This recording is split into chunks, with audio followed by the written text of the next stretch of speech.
shooting, the community took matters into their own hand. By nightfall, they were burning the city down. The entire city just imploded and exploded. The pain, anger, frustration, all of those things swirling in the conversation. The fragile relationship between law enforcement and community is really exacerbated.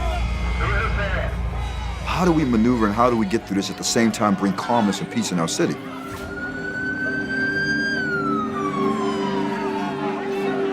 It was almost surreal.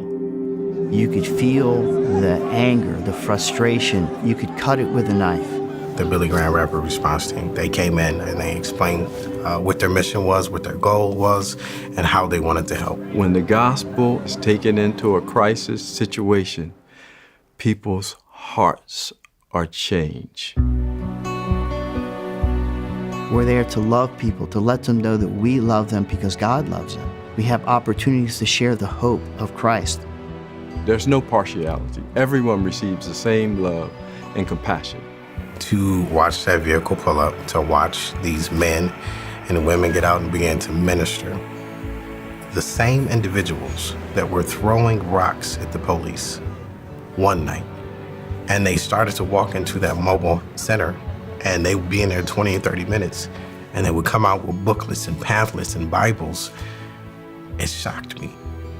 Just by listening, hearing people, and allowing them to talk opens the door for prayer, opens the door for the gospel. You saw the calm start to come over the chaos. And that's when I knew that this was not just an organization that talked about it, but they were able to walk that walk that they talked about.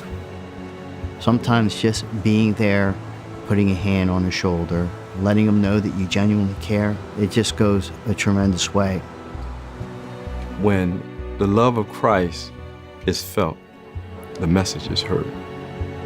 You see all these things that are happening, all these tragedies that are occurring almost back to back. It's very easy for folks in despair. But for us, we have the hope of Jesus Christ. And he has already told us that there would be trials and there would be sorrows in this world. But he has overcome. We cling to that promise. The RRT is ready for the next deployment, the next call that God has to take the love and compassion of the Lord Jesus Christ, to share that love in times of crisis to those that are suffering.